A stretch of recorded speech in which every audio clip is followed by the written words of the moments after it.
Everyone, I hope you are doing well. Today we will talk about how to fix or how to solve the problem of rotate on the application of sample guides. We click on settings.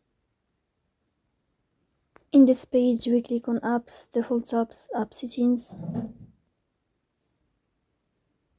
Here in this list you will search about the application of sample guides and you will click.